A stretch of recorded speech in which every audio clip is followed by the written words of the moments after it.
শুভ সকাল। আমার কাছে, তোমাদের কাছে এটা সকাল, আমার কাছে এখন মনে হচ্ছে দুপুর হয়ে গেছে। যেহেতু আমি 5টা, 5:30টার সময় ঘুম থেকে উঠে যাই, সেহেতু আমার সকালটা মানে তোমাদের 10টা 11টা আমার দুপুর হয়ে যায়।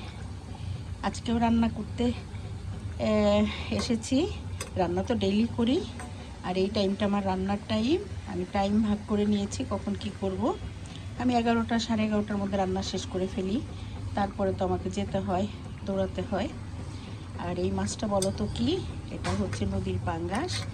এটাকে স্কিন ক্লিন করে নিয়ে আসছিলাম, যার জন্য এত সুন্দর দেখতে হয়েছে। খেতেও নিশ্চয়ই ভালো হবে। বলল ভৈরবের নদীর মাছ। আর এটা তো চেনার একটা উপায় আছে, নদীর পাঙ্গাসের তেল হলুদ হবে আর চাষেরগুলো সাদা হবে। তো এটা হলুদ ছিল, যার জন্য আমি বুঝতে পেরেছি যে না, এটা নদীরই হবে। এর আগেও খেয়েছি, বেশ সুস্বাদু। আজকে যে ভুনা করছি, নিশ্চয়ই খেতে ভালো লাগবে, কারণ যেভাবে রান্না করছি ভালো না লেগে তো উপায় নেই। তোমরাও রান্না করো, খাও, ভালো থাকো। খোদা হাফেজ।